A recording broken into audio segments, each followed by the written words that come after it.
오늘은 내 다섯 번째 말씀 묵상 설교입니다. 시편 23편.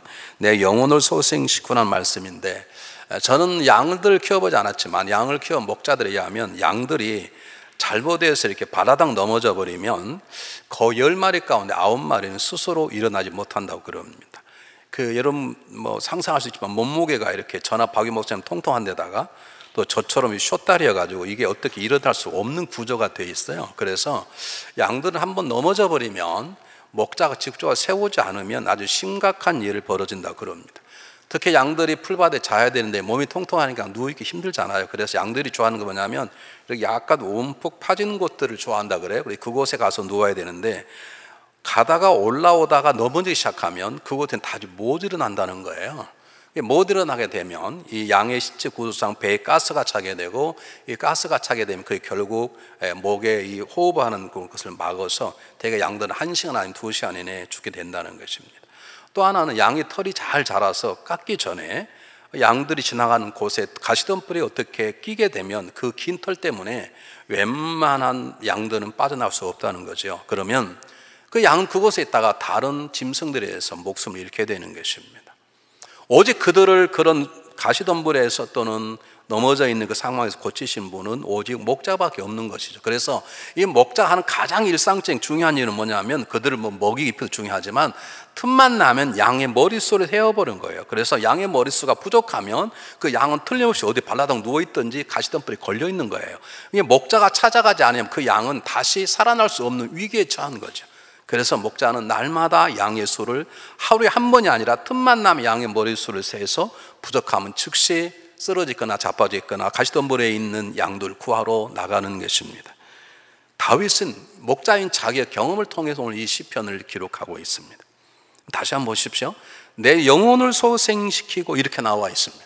내 영혼을 소생시켰다는 말은, 다윗의 말은 내 영혼이 지금 완전히 침체되어 있습니다, 그런 뜻입니다. 다시 말하면 지금은 소생시켰지만 예전에 내 삶 가운데 내 삶이 어려워서 수많은 삶의 환난과 어려움으로 내가 상처받았는데, 내 때때로는 두려움과 숨겨진 죄악의 덜미, 때때로는 수많은 사람들의 배반, 왕따당함, 억울한 누명을 쓴 그것 때문에 내 영혼, 내 삶 전체가 고통스러웠습니다, 그런 뜻입니다.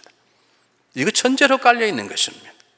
여러분, 우리는 다윗이 하나님 마음에 합한 자라고 말하지만 그 인생은 단 한 번도 사실 평한 날이 별로 없었습니다. 그는 평생 굴곡이 많은 인생을 살았습니다.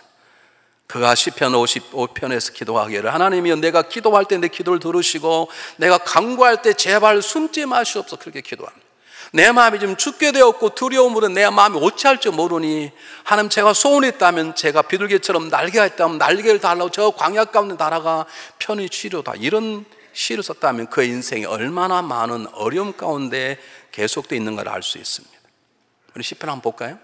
시편 55편 한번 보겠습니다. 똑같이 한번 읽어보겠습니다. 시작. 하나님이여 내 기도에 귀를 기울이시고 내가 간구할 때 숨지 마소서. 내가 굽히사 응답하소서. 내가 근심으로 편치 못하여 탄식하오니 이는 원수의 소리와 악인의 압제의 영고라. 저희가 죄악으로 내게 더하며 노하여 나를 핍박하나이다. 내 마음이 내 속에 심히 아파하며 사망의 위험이 내게 미쳤도다. 두려움과 떨림이 내게 이르고 황공함이 나를 덮었도다. 나의 말이 내가 비둘기같이 날개가 있으면 날아가 편히 쉬리로다. 내가 멀리 날아가 광야에서 거하리로다. 그 얼마나 그의 삶이 고달프고 지치고 피곤하고, 때때로는 이웃의 칼날의 사망의 두려움, 때때로는 가장 믿었던 사람들의 배반, 아들의 배반, 그리고 자기가 지은 죄악의 두려움과 그 황망함, 그런 가운데 하나님께서 자기의 상한 영혼을 고쳐주셨다는 것입니다. 다시 말하면 다윗의 삶은 고난과 위험과 고통과 상처투성인 삶을 살았다고 하는 것을 전제로 까는 것입니다. 이것은 여러분 다윗의 고백이 아니라 우리 모두의 고백인 것입니다. 다윗뿐만 아니라 우리의 삶도 수많은 삶의 어려움 가운데 상처받고 시험 들고 아파하고 때로 두려워하고 때때는 지은 죄의 죄책감 때문에 어찌할지 모르는 삶을 우리도 살아갑니다. 그래서 우리를 대신해서 한 시인이 시편 42편에서 기도하기를, 하나님이여 사슴이 시냇물을 착 갈고 내가 내 영혼이 하나님을 갈망하나, 내 하나님 영혼 하나님을 내가 갈망, 언제 하나님을 내가 나아갈고 사람들이 나를 말하기를 너 하나님 어디 계시 어디 계시 하루 종일 내가 말하고 내 눈물이 내 음식이 되었도다. 그렇게 고백했습니다. 이 고백은 한 사람의 고백뿐만 아니라 이 시대를 살아가는 저와 여러분의 고백일 수 있습니다. 우리 함께 보겠습니다. 똑같이 읽어보겠습니다. 시작. 하나님이여 사슴이 시냇물을 찾기에 갈음같이 내 영혼이 주를 찾기에 갈급하나이다. 내 영혼이 하나님 곧 생존하시는 하나님을 갈망하나니 내가 어느 때 나가서 하나님 앞에 배울고 사람들이 종일 나더러 하는 말이 내 하나님이 어디 있느냐 하나님 내 눈물이 주야로 내 음식이 되었도다. 저 고백은 사실 이 시대를 살아가는 때때로 저와 여러분의 고백이기도 하는 것입니다. 그걸 전제로 하는 것입니다. 삶의 어려움 가운데 내 영혼이 침체했는데 하나님께서 내 영혼을 다시 살려주셨다는 거죠. 여러분 성경을 다시 볼 필요가 있어요. 다시 한번 보세요. 성경을 뭐라고 말하냐면 내 삶을 소싱 이렇게 해야 되잖아요. 내 삶을 회복시켜 주시고 그래야 되잖아요. 근데 그렇지 않고 다윗은 내 영혼이라고 그랬습니다. 왜 영혼이라고 그랬을까요? 영혼이 우리의 삶의 부분 가운데 가장 중요한 부분이기 때문에 그렇습니다. 내 영혼이 내 먹고 사는 모든 문제를 향해 영향을 미치는 가장 중요한 부분, 하나님과 맞닿는 가장 중요한 부분이 영혼이기 때문에 물론 다른 것도 소생시키고 내 질병도 고쳐주셨지만 그러나 내 영혼이 소생이 되어서 그분과 교제하고 만나고 하는 것들이 내 삶에 정말로 감격이 되었다는 고백인 것입니다. 사도 요한이 그의 편지에서 이렇게 씁니다. 너희 영혼이 잘됨 같이 너가 범사에 잘되고 강구하기를 강구한다. 우리 영혼이 잘돼야 범사가 잘되고 우리가 강건하게 되는 것이죠. 우리는 어떻게 생각합니까? 사업이 잘되고 자녀가 잘되고 내가 건강해야 내 영혼이 튼튼하다 그러잖아요. 물론 그것도 틀린 말은 아닙니다. 그러나 믿음이라는 것은 내 영혼이 튼튼하면 때때로 사업이 안 되고 때때로 내가 왕따를 당하고 때때로 내가 배반을 당하여도 그것들이 문제가 되지 않고 나이가 상처가 되지 않을 수 있다는 것을 말하는 것입니다. 믿습니까? 여러분 우리는 남보다 가난한 것 때문에 상처받고 내가 능력이 더 많은데 교회에서 알아주지 않는 것 때문에 우리가 상처를 받고 우리는 다른 집보다 더 적은 집에 산다는 것 때문에 쟤는 고등학교 나보다 공부를 못해 왜 큰 집에 살지 시집을 잘 가서 그러는가 봐 와이프를 잘 우리는 그런 것 때문에 상처받고 그러잖아요. 아니라는 거예요. 가장 중요한 것은 하나님의 관계에 이 영혼이 그분이 소생시켜주면 다른 모든 것들은 문제가 되지 않는다는 고백을 하는 것입니다. 우리는 아멘을 하지만 우리가 상처받는 것 중 하나는 외적인 것들이 그래요. 어떻게 저 사람 저렇게 잘 살고 나보다 기도 안 하는데 열심히 기도하는 나는 이렇게 가난하지? 저 사람 왜 이렇게 좋은 차를 타고 다니고 나는 지금 이렇게 덜덜덜 거리는 차를 타고 다니지? 왜 내 아들은 좋은 대학을 못 가고 저렇게 악한 저는 좋은 대학을 가는 것이지? 우리 그런 것 때문에 문제가 생기는데 여러분 그렇잖아요. 우리의 영혼도 침체될 때가 있는데 우리 영혼도 낭망할 때가 있는데 그것은 하나님과의 관계가 제일로 중요한 것이에요. 제가 지난주에 어디를 갔다 오게 됐는데 자동차로 가면 한 5-6시간 걸리게 돼서 내가 어떤 몸이 아픈 분하고 같이 가게 돼서 자동차를 5-6시간 타고 가기 힘들 것 같아서 비행기로 가기로 알아봤더니 원래 비행기 없는데 비행기가 있어요. 새로 생겨서 잘 됐다고 그러고 이제 비행기를 끊었는데 비행기표도 싸요. 120불밖에 안 해요. 그런데 게이트를 못 찾겠는 거예요. 분명히 DFW에 게이트가 있다 그러는데 게이트를 못 찾겠는 거예요. 그래서 전화를 걸었더니 게이트 넘버를 알지 말고 우리 그 비행기 주소를 찾아오라는 거예요. 그러니까 비행기가 여러분 A, B, C, D, E 이렇게 있잖아요. 그러면 E도 아니고 E 다 돌아서도 없어요. D도 아니고 C도 아니고 B도 A도 아니고 A 좀 더 지나니까 조그마한 골목이 나와요. 골목길을 막 갔더니 조그마한 웨어하우스가 있는데 거기 비행기가 출발하는데 비행기가 몇 명이 타는 비행기? 9명이 타는 비행기. 프로펠러인데 쌍발 프로펠러도 아니고 앞에 있는 하나 프로펠러고 모든 비행기가 몸통 밑에 날개가 이건 몸통 위에 날개가 있어요. 너무 재밌는 것은 아무것도 조사하지 않아요. 누가 뭐 그 비행기를 뭐 납치를 하겠어요? 폭발을 하겠어요? 단 하나를 조사해요. 모든 짐의 무게를 다 물어봐요. 제 몸무게까지 물어봐요. 그게 다 합쳐서 몸무게가 무거운 비행기가 안 뜬답니다. 여러분 그래서 제가 불행했을까요? 얼마나 저는 좋아한지 몰라요. 세상에요 거기는 스튜어디스 없고 기장이 직접 다 우리한테 인사하고 문을 다 열어주고 여러분 기장하고 같이 놀아보셨나요? 여러분 비행기를 타면 이렇게 유리창 윈도에 앉아 보이잖아요. 여기는요 유리창이 이렇게 커요. 그리고 앉으면요 양쪽 다 보여요. 비행기 폭 이만큼밖에 안 해요. 앞에만 보면 앞에도 보여요. 조종사 칸도 마감이 없어요. 조종사 머리도 앞에도 다 보이고요. 더 좋은 건요, 비행기가 낮게 날아요. 그러니까 전화가 다 인터넷이 다 돼요. 우리 집사람이 도착했어? 그 전화도 지금 날고 있어. 전화 끊어. 아니 누가 탔는지도 조사도 안 해요. 그냥 타라는 거예요. 발사람 짐 무게만 조사하더니 당신의 몸무게 몇이다고 타라고. 여러분 적다고 불행하고 상처받고 그렇습니까? 아닙니다. 적으면 적은 대로 좋은 게 있는 거예요. 오늘 날씨가 나빠가지고요 1시간 후에 출발하겠다고 그러더니 날씨가 개니까 가겠다는 거예요. 아닌 것을 가다가 구름 속으로 들어갔는데 비행기가 마음대로 떨어졌다 말았다. 근데 걱정은 하나도 없어. 우리가 롤러코스터 한두 번 타봤나요? 걱정 하나도 없어요. 조종사가 지나고 나니까 우리한테 잘했다고 우리 박수. 이런데 비행기 어디가 있어요? 여러분 기억하, 우리의 삶은, 믿음의 사람은 내가 가난하고 남보다 못 살고 적은 집에 살고 그런 차 때문에 상처받는 게 아니라 그리스도와의 관계, 하나님과의 관계성 속 상처를 받는 거예요. 그래서 다윗이 내 영혼을 소생시킨다는 말이에요. 하나님께서 내 영혼을 붙잡아 주시고 그것 때문에 모든 것들을 극복하게 되었다고 하는 고백. 그분이 내 영혼을 소생시키고 내가 모든 것에서 자유하고 부족함이 없다는 고백을 하게 되는 것이에요.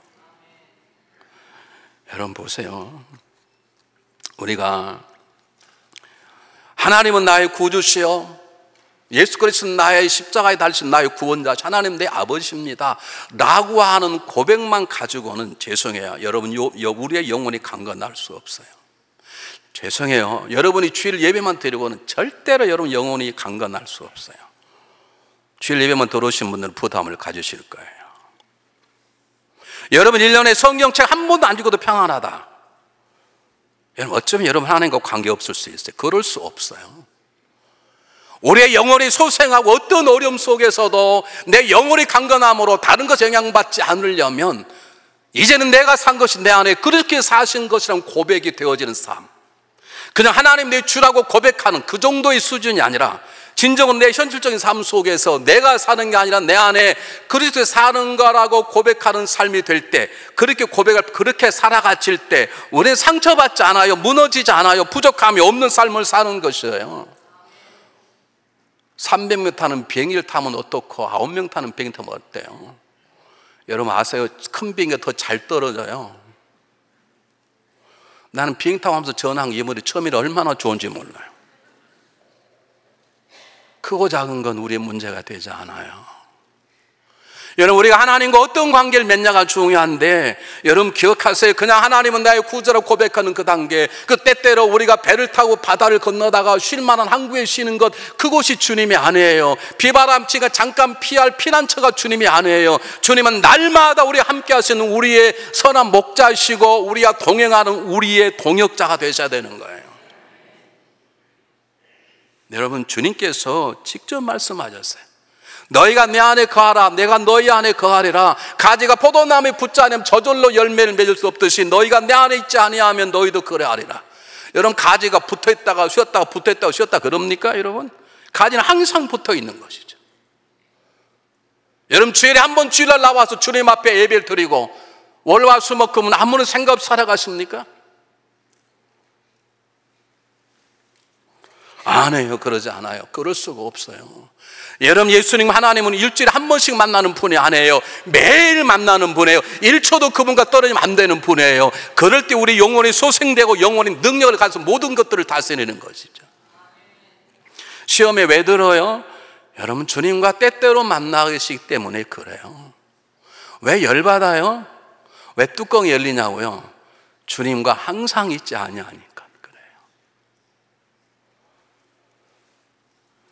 여러분 설계 황태자라고 불리우는 존 스펄전 목사님께서 이렇게 말씀하셨습니다. 예수가 없는 우리는 사공 없는 배와 같고, 예수가 없는 우리는 파수꾼 없는 성과 같고, 예수가 없는 우리는 젖먹일 어미가 없는 아이와 같다. 우리 옛날에 세상 이런 얘기 하잖아요. 그대 없는 나는 고무줄 없는 뭐요, 뭐 안고 없는 뭐 같고 그러잖아요. 이건 그 수준이 아닙니다. 여러분 안고 없는 빵 요즘 훨씬 맛있는 빵들 많이 있습니다. 그런 말이 아닙니다. 여러분, 사고 없는 배를 탈 수 있습니까? 성을 지키는 파수꾼이 없는데 그 성이 무엇이 안전하고 젖을 먹을 어미가 없는데 그 어린아이가 어떻게 살아갑니까? 이 말은 우리가 하루 종일 이 시간 내 all day long 그분과 함께하는 삶을 살아가는 것이 우리의 영혼의 문제인 것이고, 그럴 때 우리 영혼이 회복이 되고 영적 침체에서 일어날 수 있고, 그럴 때 우리가 영혼의 강건함으로 다른 모든 것들을 이겨나갈 수 있다고 하는 다윗의 가르침인 것입니다. 여러분, 근데 한번 더 깊이 할 것이 있습니다. 보세요. 다윗은 우리 영혼이라고 하지 않았어요. 내 삶이 아니라 내 영혼이라고 말할 뿐만 아니라 우리 영혼이 아니라 내 영혼이라는 개인적인 얘기를 했어요.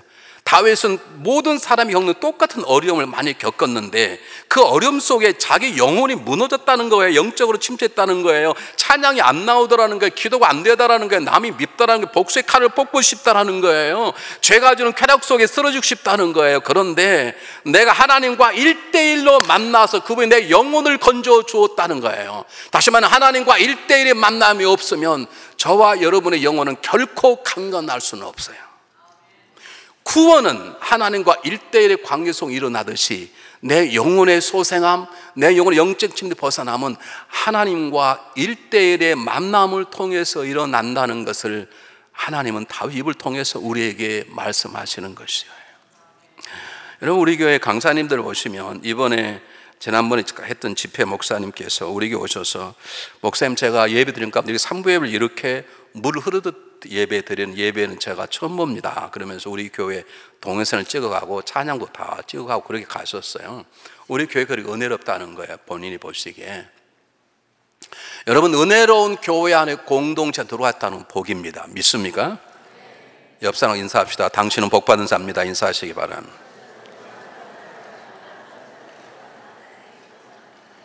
그런데 중요한 건 제가 여러분하고 말씀을 나누려 하는 것이 무엇이냐면, 은혜가 풍성한 교회 안에 있다는 것은 복이지만 내가 은혜가 충만한 교회 안에 있다는 것이 내가 하나님과 1대1로 만나는 것을 보장하지 않습니다. 보장하지 않아요. 내 남편이 성령 충만하다는 것이 아내 된 내가 성령 충만하다는 것을 개런티하지 않습니다. 내 아내가 구원받았다는 것이 그 아들, 딸들이 구원받았다는 걸 개런티하지 않듯이 내 영혼이 소생되는 하나님과 1대1로 만나는 것이에요. 은밀한 골방에서 그 누구도 타치함이 그분과 앉아서 그분 앞에 말씀을 나누고 내 사정을 얘기하고 그분의 얘기를 들어보는 그런 만남의 시간, 그리고 말씀을 읽고 말씀을 들을 때마다 그 말씀이 어떻게 누가 얘기했나? 왜 내 얘기를 목사님 하시는 것이지 누가 고자질했나? 왜 나 들어라? 그렇게 들려지는 것이 1대1로 만나는 것이에요.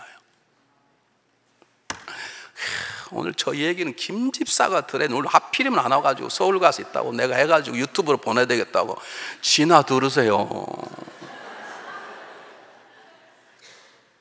여러분, 그렇게 하면 절대로 여러분의 영혼은 구원은 받을지 모르지만 상처투성인 자리에서 일어나지 못해요.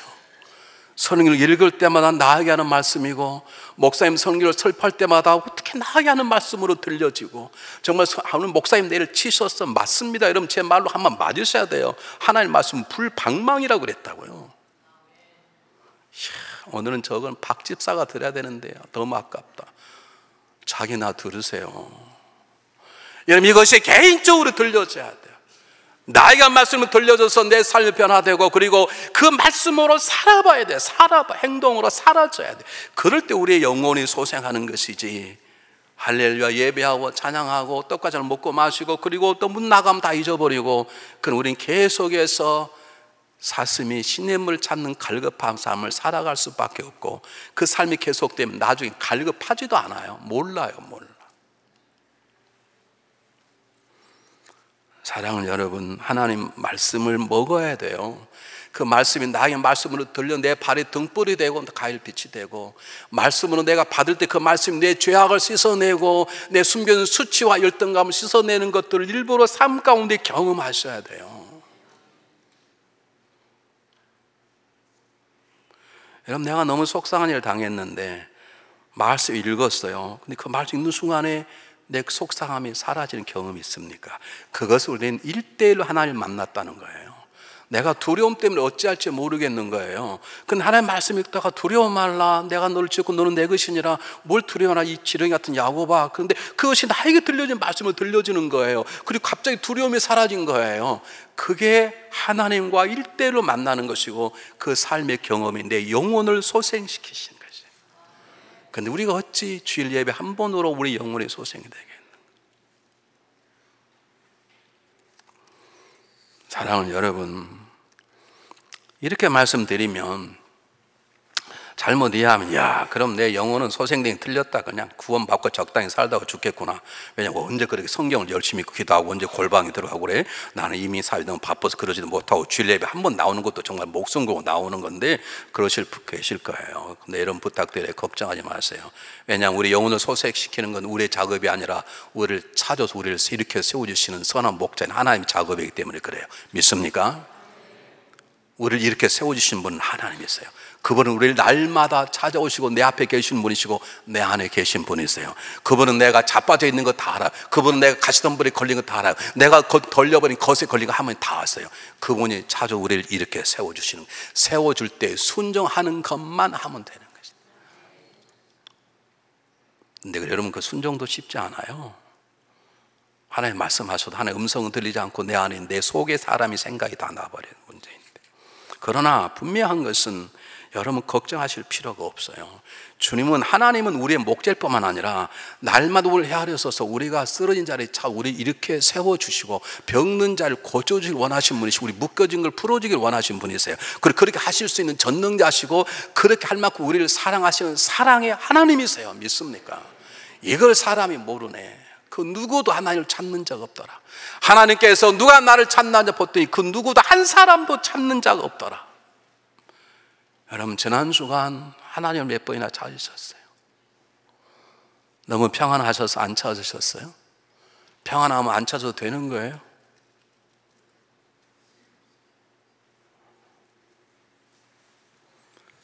여러분 하나님이 너무나 답답하셔서 2000년 전에 한 사건을 일으켰었어요. 내가 너희를 찾아가 다닌다. 내가 너 영혼을 소생시키고 너 인생의 삶을 새롭게 하겠다 라고 하기 위해서 하나님께서 이 땅에 한 사건을 일으키셨는데, 이 땅에 오신 예수 그리스도의 십자가의 사건인 거예요. 사도 바울이 진리를 우리 고백할 때, 우리가 아직 죄인 되었을 때에, 우리가 죄인이 죄가 주는 잠시 쾌락 속에 끽낄거리고 자빠지고 쓰러져가 있을 때 하나를 찾지도 않고 죄가 주는 쾌락이 얼마나 즐거운지, 참 이상한 것은 내 앞에 있는 떡은 별로 맛없는데 이웃에 있는 떡을 주서면 얼마나 맛있는지 몰라. 우리 그런 죄가 주는 쾌락 속에 미쳐있는 것처럼 썩어져 갈 때 하나님 이 땅에 오셔서 그리스도를 십자가에 죽게 하심으로 우리에 대한 자기의 사랑을 확정하셨느니라. 믿습니까? 여러분 그것도 모를까봐 이미 수백 년 전부터 이사입을 통해서 그가 찔림은 우리의 허물에 하며 그가 상 우리의 죄악이 남이라, 그가 징계를 받음으로 우리가 평을 누리고 그가 채찍에 맞음으로 우리가 나음을 입었도다. 우린 다 양 같아서 각기 제 길로 갔거늘 아버지께서 그에게 우리의 모든 죄를 담당케 하셨느니라. 우리란 단어가 하나는 나오는데요, 그가라는 단어가 5번 나와요. 그가 누굽니까? 예수 그리스도가. 그가 누구니까? 하나님이. 그가 우리를 위해서 죽으셨고 그가 우리를 사랑하시고 그분 대신 죽으셨고 그분 때 우리가 살아날 것이고 회복될 것이다. 이것이 하나님의 사랑의 표현인 것이고 하나님의 마음이 증거인 것이에요. 여러분, 하나님이 저와 여러분을 살리시기를 원하신 분이십니다. 저와 하나님이 여호와 여러분의 영혼을 소생시키기를 원하신 분이십니다. 믿습니까 여러분? 어떻게 합니까? 십자가를 보면 아는 것입니다. 십자가 그 증거인 것입니다. 내가 널 이렇게 사랑한다. 내 아들이 5번씩 얘기하는 것은 너희 어리석 양처럼 다 제 길로 갔건 내가 너를 찾아서 원래 자리로 옮겨주겠다 하는 하나님의 고백인 것이고, 이것을 믿음으로 받아들이기 시작할 때 우리 안에 죽었던, 상처받았던 병들은 영혼들이 다시 한번 살아나게 되는 것입니다. 사랑하는 여러분, 오늘 우리는 십자가 달리셨다가 죽으셨다고 부활하신 주님의 살과 피를 먹는 성찬 예식에 초청을 받았습니다. 왜 이렇게 나오라는 줄 아세요? 그냥 나오라는 게 아닙니다. 하나님, 제가 주님 앞에 나갑니다. 주님이 부르셨기에 나갑니다. 제가 떡갈비 먹고 마실 때 제 영혼을 소생시켜 주실 그런 고백으로 나오라, 그 말입니다.